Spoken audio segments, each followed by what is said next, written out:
Breaking చూస్తున్నాం. గత 5 ఏళ్లుగా ప్రతిపక్షంలో ఉన్న సేవా కార్యక్రమాలతో మంగళగిరి ప్రజల మనసు గెలిచిన యువనేత నారా లోకేష్ ఎన్నికల తర్వాత మరింత వేగం పెంచారు. ఇటీవలి ఎన్నికల్లో రికార్డు స్థాయి మెజారిటీతో ఘన విజయం సాధించాక శాసనసభ్యుడిగా సరికొత్త వరవడికి శ్రీకారం చుట్టారు. ఎన్నికల ప్రచారంలో మంగళగిరి ప్రజల కోసం తమ ఇంటి ద్వారాలు తెరిచే ఉంటాయని చెప్పిన లోకేష్ నియోజకవర్గ ప్రజలు ఎదుర్కొంటున్న సమస్యలను నేరుగా తెలుసుకునేందుకు ప్రజా దర్బారు ఏర్పాటు చేశారు. ఉదయం 8 గంటల నుంచి ఉండవల్లిలోని తన నివాసంలో యువనేత లోకేష్ స్థానిక ప్రజలను కలుసుకొని వారి సమస్యలను తెలుసుకున్నారు. మంగళగిరి నియోజకవర్గ ప్రజలు తమ దృష్టికి తెచ్చే సమస్యలను ఎప్పటికప్పుడు పరిష్కరించడానికి వీలుగా ప్రత్యేక యంత్రాంగాన్ని సైతం ఏర్పాటు చేశారు. 2019 ఎన్నికల సమయంలో లోకేష్ ప్రజలకు అందుబాటులో ఉండరని వైఎస్ఆర్సీపీ నేతలు తప్పుడు ప్రచారం చేశారు. వాస్తవానికి గతంలో ఎమ్మెల్యేగా ఉన్న వ్యక్తి పత్తా లేకుండా పోగా యువనేత లోకేష్ నిత్యం ప్రజల్లో ఉంటూ నియోజకవర్గ ప్రజలకు చేదోడు వాదోడుగా నిలిచారు. సొంత నిధులతో 29 సంక్షేమ కార్యక్రమాలను అమలు చేసిన మంగళగిరి ప్రజల మనసు గెలిచారు.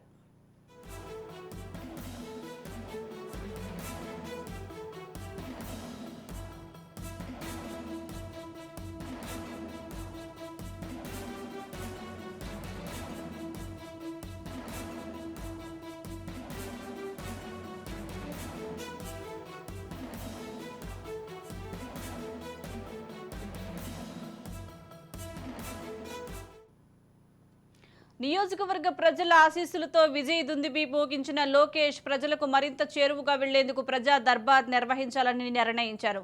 స్థానికేతర కార్యక్రమాలకు వెళ్లినప్పుడు మినహా ఉండవల్లిలో ఉన్నప్పుడు ప్రతిరోజు ఉదయం స్థానిక ప్రజలకు అందుబాటులో ఉండాలని నిర్ణయించారు. ప్రజా నేతగా లోకేష్ వేసిన ఈ తొలి అడుగు రాష్ట్ర వ్యాప్తంగా ప్రజా ప్రతినిధులకు మార్గదర్శకం కానుంది. ఈ రోజు జరిగిన కార్యక్రమంలో మంగళగిరి ప్రజలు పలు సమస్యలు నారా లోకేష్ దృష్టికి తీసుకువచ్చారు. వీలైనంత త్వరగా సమస్యల పరిష్కారం కోసం కృషి చేస్తానని లోకేష్ వారికి హామీ ఇచ్చారు. తక్షణమే సమస్యల పరిష్కారానికి యాక్షన్ ప్లాన్ సిద్ధం చేయాలని అధికారులకు జారీ చేశారు.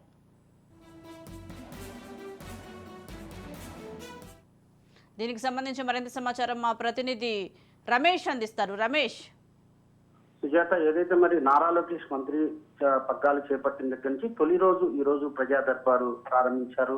ప్రజా సమస్యలపై ఆయన కొత్త తరహాలు, అంటే గతంలో మంత్రిగా పనిచేసినప్పుడు అనేక సమస్యలపైన ప్రజల దగ్గరికి నేరుగా వెళ్లి ప్రజా సమస్యలు తెలుసుకొని పరిష్కార మార్గంగా ముందుకెళ్లినటువంటి నేపథ్యంలో ఈ రోజు ఉదయం ఆయన నివాసంలో, ఉండవల్లి నివాసంలో ప్రజా దర్బారు కార్యక్రమాన్ని చేపట్టారు. ఏదైతే మరి ఆయన ప్రచారంలో అనేక సమస్యలని గుర్తించారు. అటు మంగళగిరికి సంబంధించి కానీ, ఇప్పుడు రాష్ట్ర మంత్రిగా ఐటీ శాఖ, అటు ఎలక్ట్రానిక్ కమ్యూనికేషన్ సంబంధించినటువంటి మంత్రిగా ఉన్నటువంటి నేపథ్యంలో అనేక సమస్యల పైన కూడా నేరుగా ప్రజలు చేరువయ్యే విధంగా కూడా కార్యక్రమాన్ని రూపొందించినటువంటి పరిస్థితి కనపడింది. అయితే గతంలో మనం చూసాం, ముఖ్యమంత్రులు ఇలాంటి కార్యక్రమాలు చేపట్టేటువంటి అవకాశాలు ఉన్నటువంటి నేపథ్యంలో నారా లోకేష్ ఒక కీలక మంత్రిగా ఉన్నాడు. అటు చంద్రబాబు నాయుడు తనయుడిగా ఉన్నటువంటి నేపథ్యంలో అటు ప్రజా సమస్యలపై నేరుగా తెలుసుకొని పరిష్కార మార్గంగా ముందుకెళ్లేటువంటి నేపథ్యంలో ఈ రోజు ప్రజా దర్బార్కి విశేష స్పందన వచ్చింది. ప్రజలు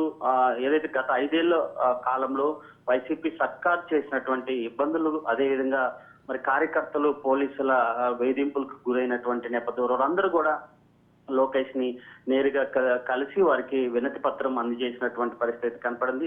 అనేక సమస్యలు, అటు స్థలాలు సమస్యలు కానీ, భూ వివాదాలకు సంబంధించి కానీ అనేక సమస్యలు ఆయన దృష్టికి తీసుకెళ్లారు. చాలా నవ్వుతూ పలకరిస్తూ కూడా మరి వారితో ఫోటో దిగుతూ వారి సమస్యలను పరిష్కార మార్గంగా మరి ఆయా డిపార్ట్మెంట్లకు కూడా మరి అక్కడ ఉన్నటువంటి సిబ్బందికి ఇచ్చి ఒక ఆదేశాలు అయితే జారీ చేసినటువంటి పరిస్థితి కనపడుతుంది. ముఖ్యంగా అటు కార్యకర్తలకు అండగా ఉంటూ మంత్రి పాలనకి ఇప్పటికే 5 ఏళ్లుగా కూడా ఐటీ రంగం పూర్తిగా అటకెక్కినటువంటి నేపథ్యంలో నిరుద్యోగులు కూడా ఆయన్ని కలిశారు. ఏదైతే మరి ఐటీ రంగం కూడా పూర్తిగా ఆంధ్రప్రదేశ్ లో గత ప్రభుత్వంలో 2014కు సంబంధించినటువంటి నారా లోకేష్ ఐటీ మినిస్టర్ గా ఉన్నప్పుడు అనేక ఐటీ కంపెనీలు తీసుకొచ్చారు. ఏపీఐసి బిల్డింగ్ లో దాదాపు 3-4 కంపెనీలు ఉన్నాయి. విజయవాడకు సంబంధించినటువంటి సిటీలో కూడా మరి ఐటీ కంపెనీలు తీసుకొచ్చినటువంటి నేపథ్యం. వీరందరూ కూడా రాష్ట్ర ప్రభుత్వం గత వైఎస్ జగన్మోహన్ రెడ్డి సర్కారు ఐటీ కంపెనీలు ప్రోత్సహించడంలో విఫలమైనటువంటి నేపథ్యంలో ఖచ్చితంగా రానున్నటువంటి రోజుల్లో నిరుద్యోగ వ్యవస్థకి భరోసా కల్పించే విధంగా ఐటీ కంపెనీలు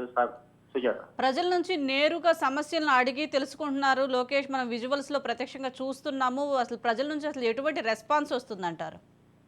ఎస్, ఖచ్చితంగా. ఎందుకంటే నిన్న మంత్రి పగ్గాలు చేపట్టడం, ఈ రోజు ప్రజా దర్బారు నిర్వహించడం అదే ప్రజల్లో ఒక సంతోషాన్ని కలిగించిందని చెప్పుకోవచ్చు. ఎందుకంటే ఒక ముఖ్యమంత్రి తనయుడు ఒక రాష్ట్ర మంత్రిగా ఉన్నటువంటి నేపథ్యంలో ఖచ్చితంగా ఆయనకి ప్రజలు చాలా అభివాదం చేస్తూ రానున్నటువంటి రోజుల్లో మరింత ప్రజలకి చేరువయ్యే విధంగా ప్రజా సమస్యలు నేరుగా మంత్రి దృష్టికి తీసుకెళ్లేటట్టే పరిష్కారం అయ్యే మార్గంగా కూడా ప్రజలు ఒక నమ్మకాన్ని కలిగించేటువంటి అవకాశం ఉంది. ఈ నేపథ్యంలోనే నారా లోకేష్ ప్రజా దర్బారు వారానికి 2 రోజులు పెడతారా లేదా వారానికి 1 రోజు పెడతారా? ఖచ్చితంగా ప్రజా దర్బారు ఈ 5 సంవత్సరాల పాటు కంటిన్యూ అయ్యేటువంటి అవకాశం ఉంది. ఎందుకంటే ఈ రోజు మనం లోకేష్ సంబంధించిన సిబ్బందితో కూడా మనం మాట్లాడే ప్రయత్నం చేశాం. ప్రజా దర్బారు నిన్న కనీసం మనకి ఇంటిమేషన్ లేనప్పటికీ ఈ రోజు మార్నింగ్ ప్రజా దర్బార్ కార్యక్రమాన్ని రూపొందించి మీడియాకి రిలీజ్ చేశారు. ఏదైతే మరి ప్రజా సమస్యలు అంటే ముఖ్యంగా కార్యకర్తలు కాకుండా కూడా అన్ని వర్గాల ప్రజలు, ఎందుకంటే రాష్ట్రంలో ఎన్నడూ లేని విధంగా టీడీపీ కూటమికి మెజార్టీ సీట్లు సాధించినటువంటి నేపథ్యంలో అటు మంత్రులు కూడా కొత్త వారికి అవకాశం కల్పించారు.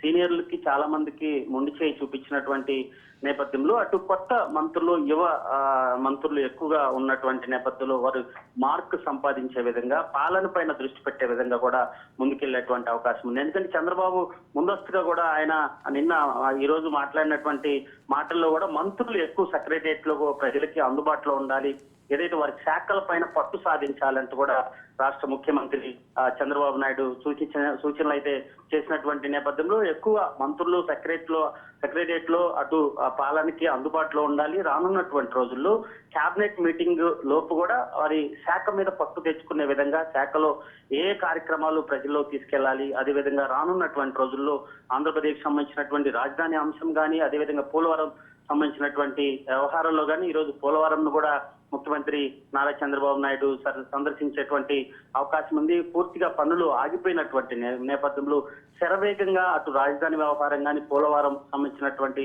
వ్యవహారం కానీ, అటు మరి ఇప్పటి వరకు ఉమ్మడి మేనిఫెస్టోలు విడుదల చేసినటువంటి నేపథ్యంలో మేనిఫెస్టోలు పూర్తి స్థాయిలో అమలయ్యే విధంగా ఒక్కొక్కటిగా ముందుకెళ్తున్నటువంటి పరిస్థితి కనపడుతుంది. అయితే ఆయా శాఖల మంత్రులకు సంబంధించి కూడా వారి శాఖలకు సంబంధించినటువంటి అనేక సమస్యలు, ప్రజా సమస్యలు తెలుసుకోవడం, వారి పరిష్కార మార్గంగా ముందుకెళ్లేటువంటి అవకాశం ఉంది. అయితే ప్రజా దర్బారు వలన మరింత ప్రజల్లో చేరువయ్యే విధంగా ప్రజలకి నేరుగా న్యాయం జరిగే విధంగా కూడా లోకేష్ అడుగులు వేస్తున్నారు. అటు ఐటీ కంపెనీల పైన, ఉద్యోగుల పైన ఎక్కువగా దృష్టి సారించనున్నారని చెప్పుకోవచ్చు Sujatha. Right, thank you Ramesh.